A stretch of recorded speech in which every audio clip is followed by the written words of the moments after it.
It has been a dark time. Yeah. This was a difficult year for us.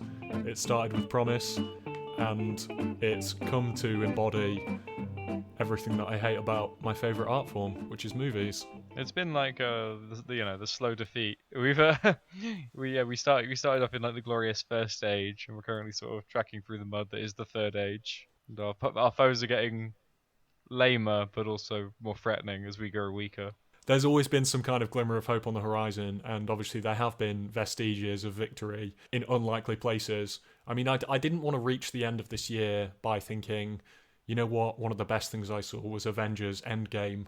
I mean, that was one of the things I was least excited for, but a lot of the indie pictures have let me down. A lot of the blockbusters have been lacking. Real lacklustrous TV season as well. I know we don't talk about TV much on here, but yeah, pretty poor showing from many sectors of the visual entertainment industry.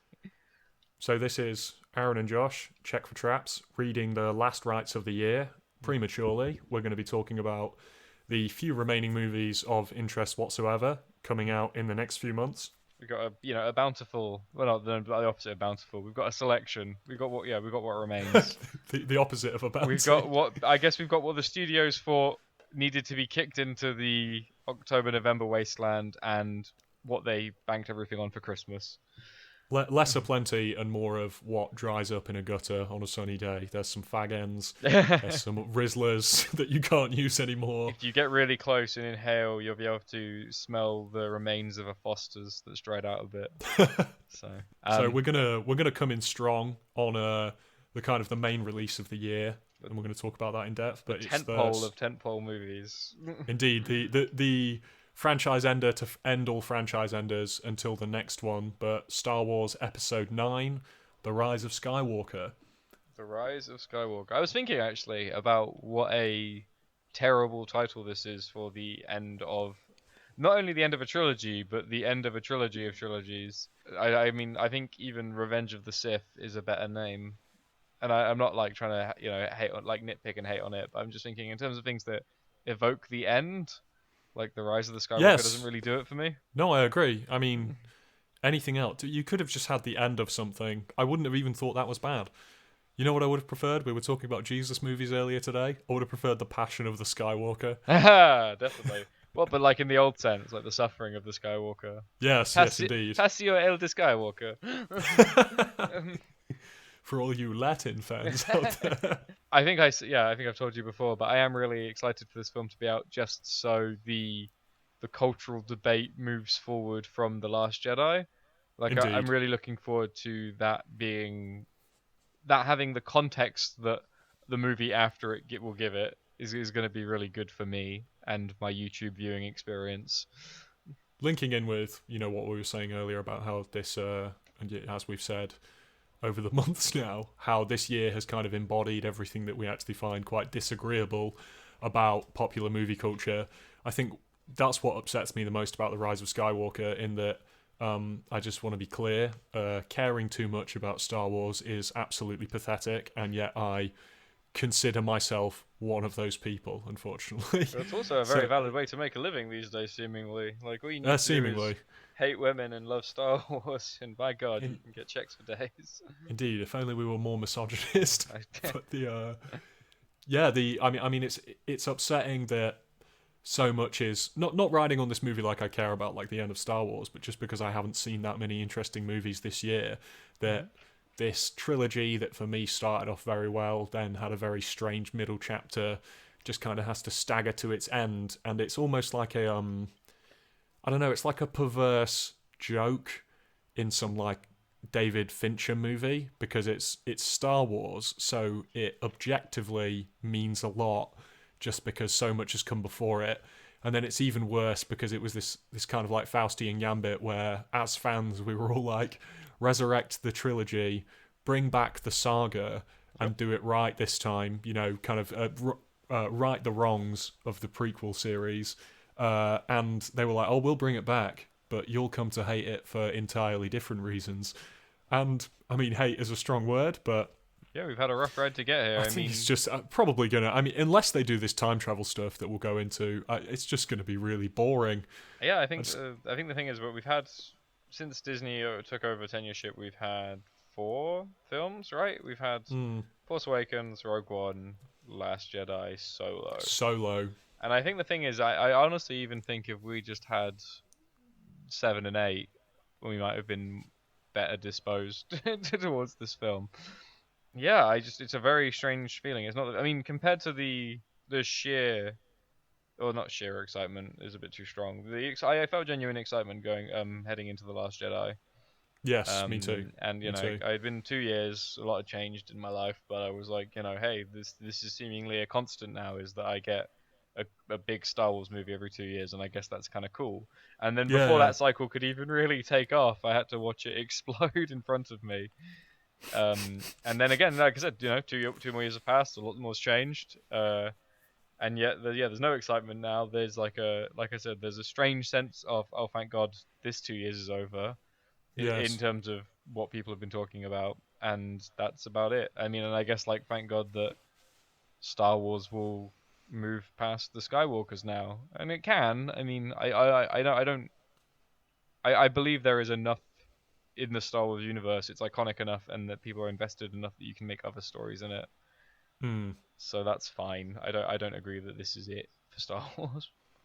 I No, mean, I don't think this is it, but I think it was tragic and completely unnecessary for it to go wrong again when there was this much behind it, especially when the conception of this series, this new trilogy, all of the copy and like the media quotes leading up to The Force Awakens were hilariously knowing about what people didn't like about the prequels, and they were marketing it. Like, I know that they never said this overtly, but I think they as good as said in the marketing, you will like this because it doesn't make the mistakes of the Star Wars prequels, which I thought was at once really good, but then also like kind of hilariously cheap it's that they very would very throw their arrogant as predecessor. well. I mean, Yes. George Lucas didn't set out to make something terrible. No, indeed. He just, yeah, I mean, no one had tried to cut that many corners before as far as shooting literally everything on green screen. I mean, he probably thought it was going to work beforehand. But yeah, I mean, for them to have fallen into entirely new pitfalls it's an interesting epoch in pop culture history. I just wish that, me and everyone else, I wish that we just learn a lesson from this. We Definitely. need to stop trying to run screaming back to feelings from our childhood. Yeah, I think the fact you can make a multi-billion-dollar franchise off of just screaming back to our childhood Hmm. is fascinating. And they have a couple of exclusive pictures. There are 2 of note, I think. I mean, I guess there's more than 2. There's like 9 pictures, but most of them are fairly lacklustrous. I mean, they're sound theories in as much as you can make a sound theory based on one detail from a trailer. But there are some relatively sound theories floating around the internet that the Rise of Skywalker is going to be a rip-off of the end of Avengers Endgame, in the sense that it will be a time travel caper back through the old films for one purpose or another. And me and Aaron are obsessively trying to corroborate this theory through whatever information comes out. So you've already told me that most of the pictures are superfluous. Well, yeah. Anything good to hand? So I'll run you through them. So from the beginning, you've got a big 2-page spread of the Knights of Ren, which I think has been doing the rounds. Sick. Interesting fact that I did actually get confirmed today. This is going to feel a bit like the Nerd Crew. It got confirmed today by Disney. No, yeah, Disney confirmed in a press release or something that each of the Knights of Ren has a name, which I guess is a given. But I guess the idea is to say that they are more characters than, say, like the Praetorian Guard or Right. like Snoke's Royal Guard, etc. They all have kind of like Spice Girls names, Yeah, like because I don't know if Ren you, Spice, Scary Ren. because I don't remember. I actually own the Last Jedi and Force Awakens art books, and Oh yeah. in those they are given name. They're given like pseudonyms. Like one of them's called like the Monk, Hmm. and like the Raider and stuff. And so like they yeah, I think they are supposed to be like unique and interesting characters or henchmen maybe. I guess we'll see what role they're in. So that's like probably the most interesting picture. Actually, I'd say that's the second most interesting picture. The most interesting picture you've alluded to is Kylo Ren seemingly being bathed in blue light and pushed back in a hangar bay as Yes. stormtroopers fall en masse around him, but seemingly are just like pushed backwards by something. Uh, Now, it could be something energy-based, but obviously the theory that we're going to slavishly stick to and probably be proven wrong at is that it's time travel. We've decided it's a portal, some kind Yeah. of portal opening up. It's And, Rick. because our headcanon matters the most.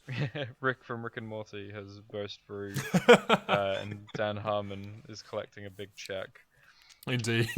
We got Fat Lando. Fat Lando's like in a doorway. I mean, I think it is the Millennium Falcon. I think because you can see like the cross-hatched bar behind it.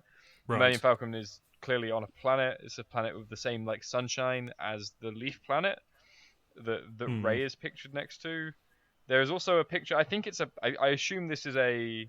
Yeah, has to. Yeah, like I've just so there's a picture of Chewbacca holding a baby, but this is definitely a behind-the-scenes photo because there's a man with an Adidas tracksuit on behind him. Unless it really is going in a bold new direction, Josh. They've travelled all the way to present-day Earth. Exactly. They've landed in like the nice part of Russia. Oh my god.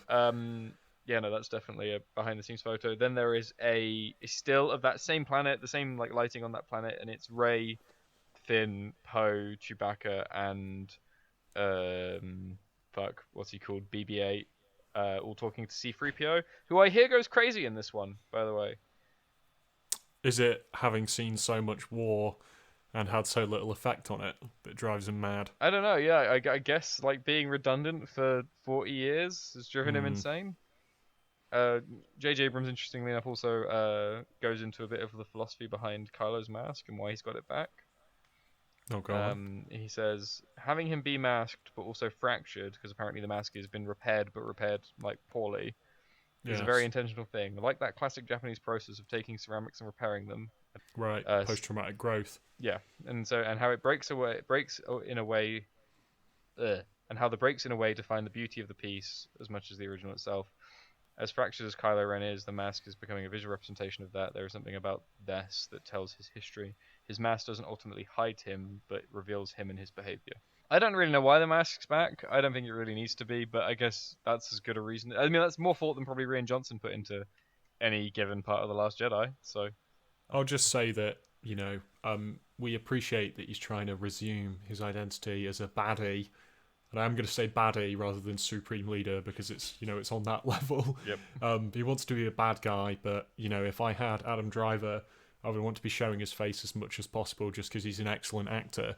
But definitely. Whatever. I also will say there's a bit in here, and I think I saw it on the internet as well, where Adam Driver actually lays that foundation for he says that Kylo Ren's not just a baddie. So and that obviously all this stuff is quite controlled. So I hope that's Disney laying the groundwork for some interesting thing. But I mean, my theory on all these Lost Jungle planets is probably the actual Endor, I guess, maybe. Yes. I know they go back there, right? So it kind of has to be, I think. Will they definitely go back to Endor? Isn't that where the Death Star is? Oh, because the Death Star. Yeah. No, of course, very very clever. If they're going to go for what we think they're going to go for, with time travel, there's a terrible irony, and it's not enjoyable at all how ironic this is, but that they attempted to restart or continue something beloved and could have had a good go at it, but now it's doomed to return to what it was before indefinitely, it seems. I mean, with the Rise of Skywalker trailer that was mostly just clips from movies we've all seen 1,000 times. I wanted to see the Rise of Skywalker, I wanted to see the new characters, but as we've said, had things gone differently with the second movie, then maybe it could have there was obviously a different resolution in mind. Colin Trevorrow has talked about he directed Jurassic World and he was going to direct what has now become the Rise of Skywalker. He seemed to have a very exciting treatment for it, but because of what's happened now, the question is if they can clean up enough to then take it through to a satisfying resolution. And I don't think it's anyone's fault, but I'm not really sure that's possible. Yeah, no, I don't think it is. I mean, like I said, even if J.J. Abrams did, as he said earlier in the year, went fuck it and tried the most outlandish thing ever, it's gonna be 1 in a million, size of a womp rat shot to actually pull it off. Next on the list, good sir, we have The Laundromat. Steven Soderbergh and Netflix combine to try and make lightning strike for the 8th time in a Steven Soderbergh heist film. It's I mean, it's ridiculous. Early on in his career, you know, he wasn't so attached to this whole thing. I mean, his first movie, The Limey's not a heist. The Limey's just about a fucking badass. You know, Okay, it's just a fucking. I don't know. I just think that as we're big fans of Soderbergh and his heist movies, you know, we love the Ocean's movies, even the second and third one to me, and we love Logan Lucky. But Logan Lucky to me seemed like a victory lap where he was saying, look, I'm really good at this, you know I'm good at this, I'm going to give it to you, I'm going to give you what you want, and it's going to be in a kind of dressed up in a fun and interesting way, it was a heist movie, but it wasn't cool and slick people doing it, It was, you know, kind of yokels who you actually really related to a lot more than you do George Clooney and Brad Pitt. Yep. But for him to now decide that he's just going to do a similar thing again, but for the Panama Papers and money laundering, I just don't know how much more of this I have in me, man. Like, make a different fucking movie, for God's sake. No, I agree. I mean, like, considering this is the man that made, like, you know, my guilty pleasure that is Haywire and Aaron Brockovich, like, it's just like, come on, guy. Like, you got something in you. We were talking about this earlier. I really like Contagion. Contagion's not like a heist movie at all. I didn't even, yeah, exactly. I didn't even realize until you mentioned it that was his film. It's like, yeah, it's like this, yeah, he's proven time and time again that he can do other things. I don't know why I guess maybe really he thinks the heist movie is the best way to explore ideas. Maybe he's like, I can really encapsulate like the working class struggle of a increasingly marginalized America through heist films, and now I can do the global laundering economics that enable that shrinking working class in heist films.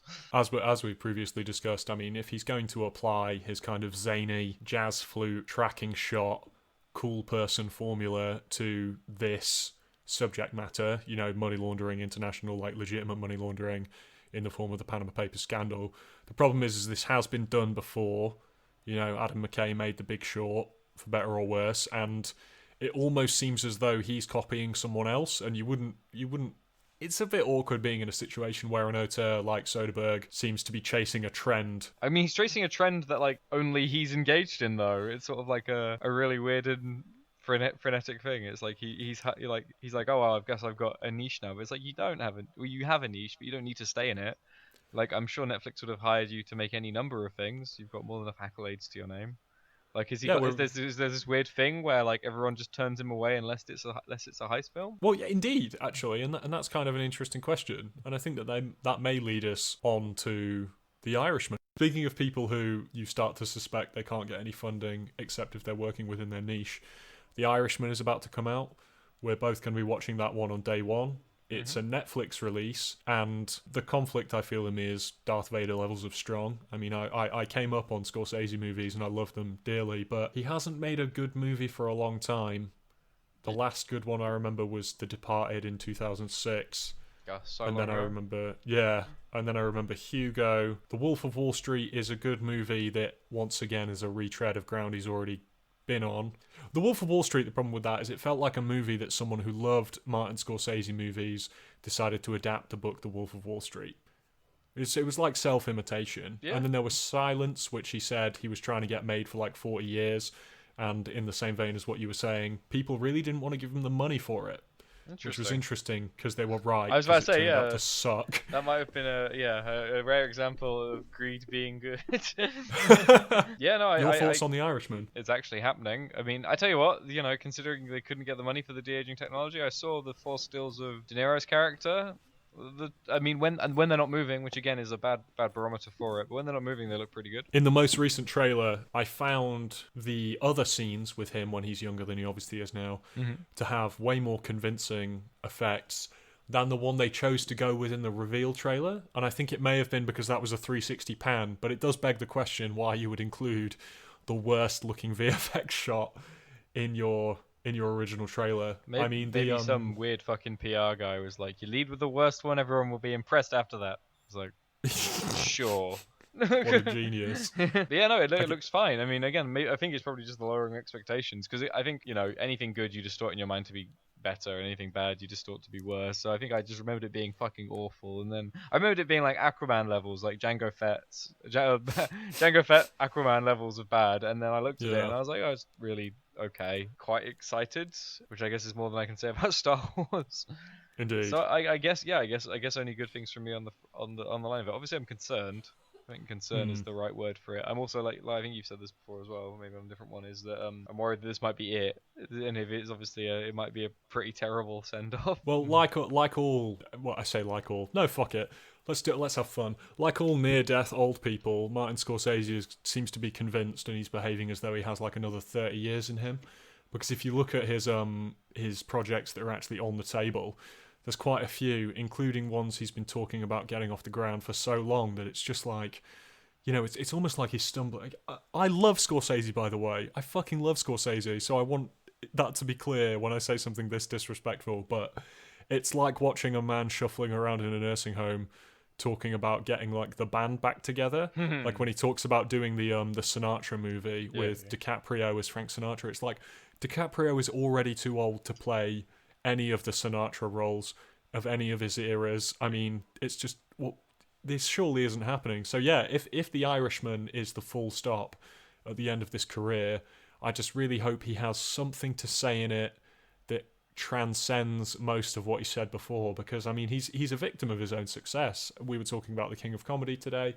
The man has imbued so much pathos in his movies. I mean, he's done the rock and roll movies like Goodfellas and stuff, but he's done Taxi Driver and the King of Comedy.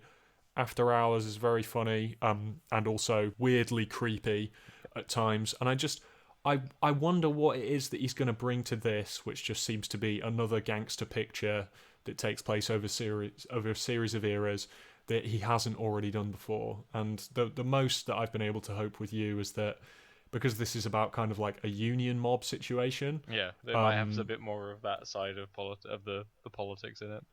Exactly. I've got three things. I'll see if I can recall them as they come up. So I think the first one is when you get to Martin Scorsese's age, probably it's pretty hard to tell because obviously everyone's just younger than you. So he's probably like, well, Frank Sinatra was younger than me at that point, and Leonardo DiCaprio was younger than me at that point. So ergo, probably young enough to play. Number two is a Marcus Aurelius quote, which goes, "No man is old enough that he does not believe he will live another year," which I think very much applies to Scorsese. Nice. Like, I think he's I think that's his. So he's like, yeah, of course I'll be around next year. I can make my fucking Sinatra film. Yeah, but that's going to take like 10 years. He's got, that's just 10 1 years. That's fine. He'll be. He's got that in him. Take that, Aurelius. Yeah. It's a very strange double act for the month of October that we're getting like a King of Comedy inspired superhero film or supervillain film, and also what I think is supposed to be sort of like Scorsese's answer to like the sweeping gangster epic. Yes, indeed. It's a strange time. I hope that we stop falling back in on ourselves sometime in 2020. That's what I mean. Like, it just all feels very regressive is the wrong word, because obviously one of them is still the guy, but then he's just retreating within his own niche again. Like, it's nostalgic. Yeah, it is. Yeah. Moving on, we got Zombieland Double Tap. Zombieland Double Tap, a movie that I think that we both saw in our teens. I remember watching it, thinking it was fine, laughing a lot, and I know that I'm rewriting history here, but if I was allowed to rewrite history, I'd definitely say that walking out of that movie, I was definitely comfortable in the knowledge that there was no reason for that to have a sequel, and yet here we are. Yeah, no, I mean, I think I might have been, despite being, probably 2 years older than you when I saw it, I was probably a little more naive, and I was like, oh man, I'd probably watch another one of those next year. And then, fair enough. Lo and behold, 10 years ago past, I've graduated university and been working for several years, and they decide to pump out Zombieland 2. It's like Duke Nukem Forever. Yeah, it is. It's like, it's not that no one ever wanted this, it's a game but people have changed so much. Yeah. Like, of course they don't want this anymore. Yeah, no, it's a property out of time. It's I mean, it's a good thing that the first one, unlike Duke Nukem, it didn't contain loads of misogyny in it, which became unpopular in the ensuing 10 years. I mean, all this one has is Jesse Eisenberg, who became unpopular in the ensuing 10 years. But hey, that's fine. I mean, he seems to still be playing a World of Warcraft nerd, which I think when he's supposed to be in his mid to late 30s, and World of Warcraft hasn't existed for 10 years, is quite sad. Like, I mean, it hasn't existed for 10 years in the Zombieland film, I assume. Indeed. That maybe he found a server. Yes, indeed, like the fucking hardcore people, but they wouldn't survive the apocalypse. No. I want to say something in that vein, actually, Aaron. I saw in the most recent trailer that he was reading The Walking Dead and saying, this is awesome, but it's so unrealistic. At the time when the zombie apocalypse would have happened, So let's be generous and say that if the movie comes out in 2011, right? Mhm. Okay. So it's definitely been going on for more than a year at that point. So I'm going to say minimum 2. So 2009. At that point, The Walking Dead had been running for 4 years. What, the film? Sorry, the TV No, series.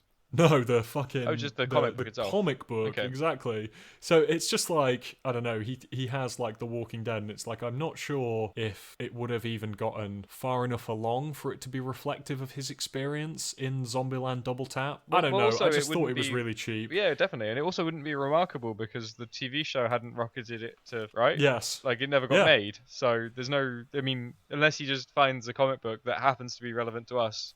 I He just mean, loves Kirkman and Image Comics. yeah, I guess that's. I guess he happened just before Kirkman presumably succumbed to the zombie apocalypse, which I guess he'd be probably pretty chuffed about. Yeah, It that's was just fucking. as That's I a hadn't seen that. That's so lame. I really hate it was that. just it was just that classic cheap thing that they put in this sort of movie. And as an ex like hardcore Walking Dead fan, which is, you know, to my great shame that I admit that, but I was just like, that was dumb. Like I was the person who you were trying to entice by having that shot in there, and I'm just annoyed. Yeah, I guess the thing at this point, I mean, I guess they're just trying to create as broad a church for the few zombie fans that there are, and the majority of those are Walking Dead fans. So why wouldn't you go after them? If you were if you were making this movie, Aaron, in fact, no, not even that. If you were marketing this movie, Right. do you not think that you would try and show how it was moving to a new place?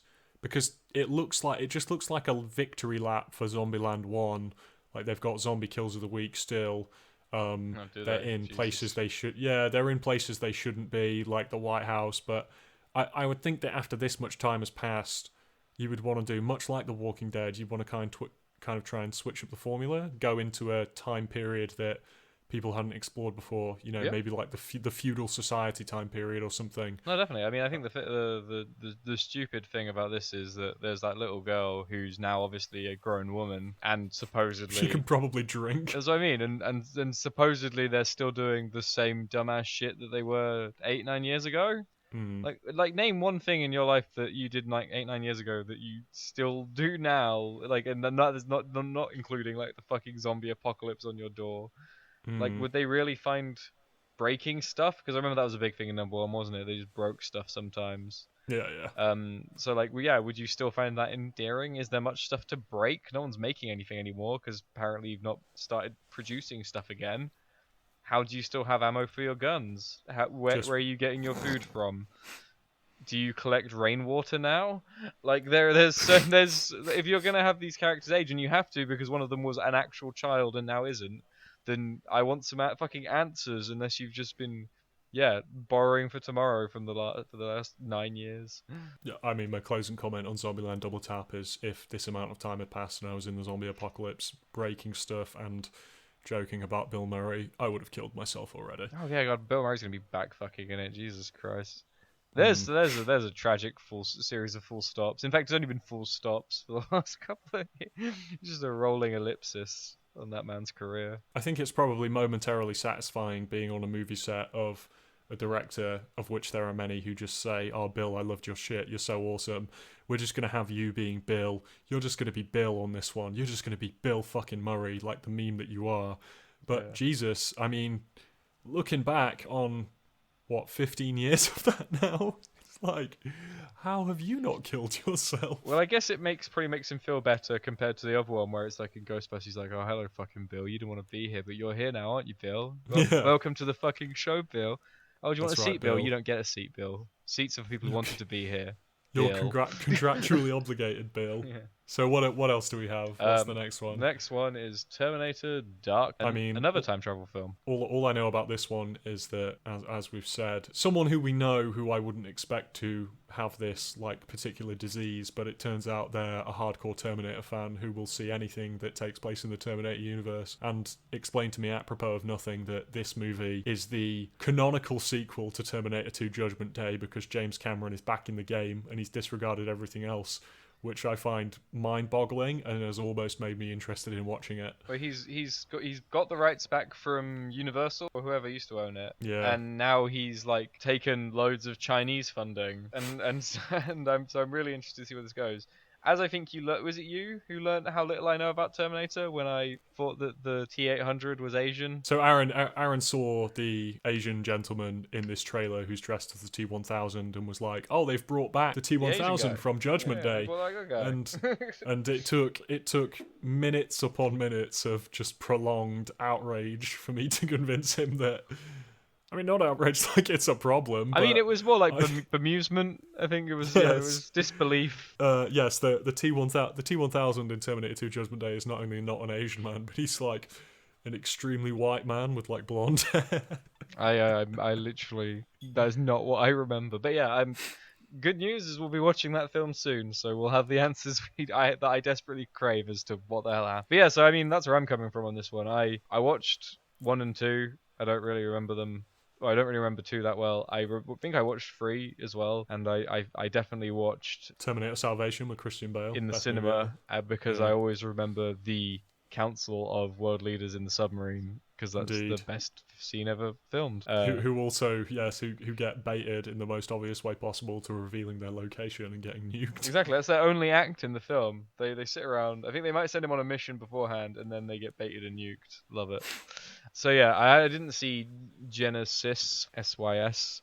Probably, I mean, like I said, if you go and see this, I'll go see it with you. But I'm probably not seeing it. I might just have to earfuck you on it. I mean, No, easily, gladly.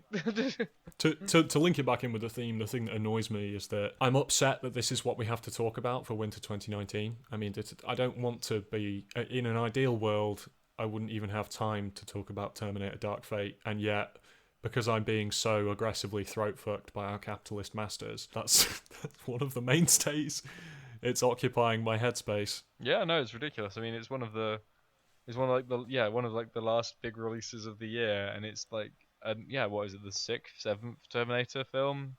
He Yeah. just feels very tired. I mean, all of these films were very tired. Not one of these, even the 2 of them that are technically not sequels, original films, are just 2 directors working or beating their dead horse. Indeed. Like it's not, Working their own block. Yeah, exactly. The same old block. Yeah.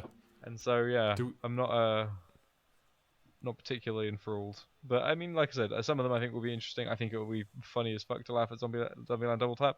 But like, fuck, am I watching it in the cinema? So I guess we'll have to have that one a bit further down the line. Oh man. Well, you know what? I think that this is so sad that between us we can probably make a commitment to see all of these. Oh my god. Because I mean, I do actually like going to the cinema. It's true, and I mean, I guess the thing is, if not these, then what?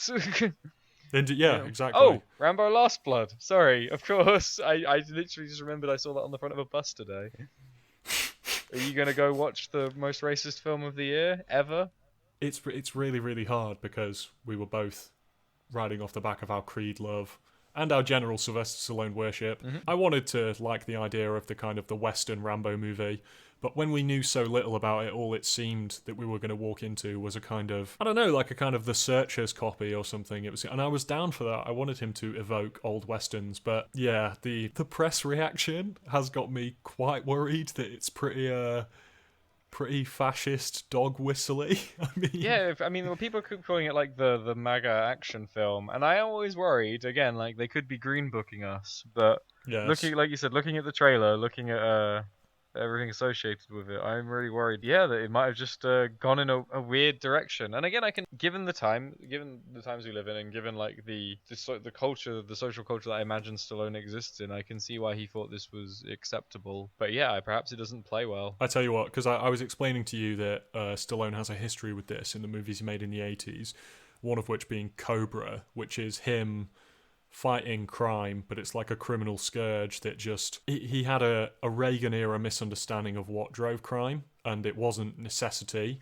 I appreciate it's not always necessity, but in his mind and in the mind of whoever wrote Cobra, it was just that they loved crime, they loved causing pain, and this movie seems like it might be a return to that, which I think is a shame, because he seemed to have matured as a writer and as a person. Yeah, massively so. I mean, that's the thing, like Creed 1 and 2, really nice. And again, I don't like using this term, really nice multicultural films. Like they're fun. They have a rich series of musical influences in them. There's Stallone alongside black actors, black directors. There was no indication that this was going to be like this. It feels like a bit of a punch out the dark. Like you said, I guess it is founded in a deeper part of his career, which is obviously very long at this point and quite hallowed. I'll close on this. I mean, because we're Stallone worshippers, and it certainly can't cost us at this point more than £5 to go and see Last Blood, I'm happy to go once more into the breach with you and dissect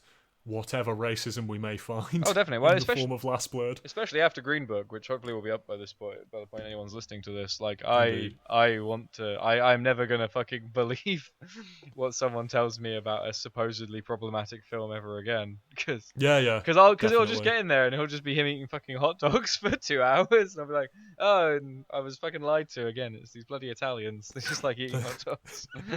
There'll literally be a scene where he like votes for Bernie Sanders. Yeah, exactly. He'll walk in. Oh no, like yeah, he'll accidentally like trip and accidentally vote for Trump, and they'll be like, "Oh, I'm really sorry. Can I take it back?" They're like, "No." He like walks out dejected into the rain, like, "Oh, I can't believe I'm a racist." Well, on that, Yeah. I think, That's what we got to look forward to. We hope you'll stick around to see our odyssey into the end of 2019. Obviously, then we get to look forward to 2020 and the awards, so that'll be good. That's Hopefully what I'm more a new excited day. about. Yes. Well, subscribe to PewDiePie. I mean, Stallone's a racist. I mean, like and subscribe to Check for Traps. And that kid that PewDiePie told everyone to subscribe to, that like 12-year-old kid that was sad he had no subscribers, but mainly us. Alright. Fuck that kid. But yeah, indeed, fuck that guy, whoever you are. See ya.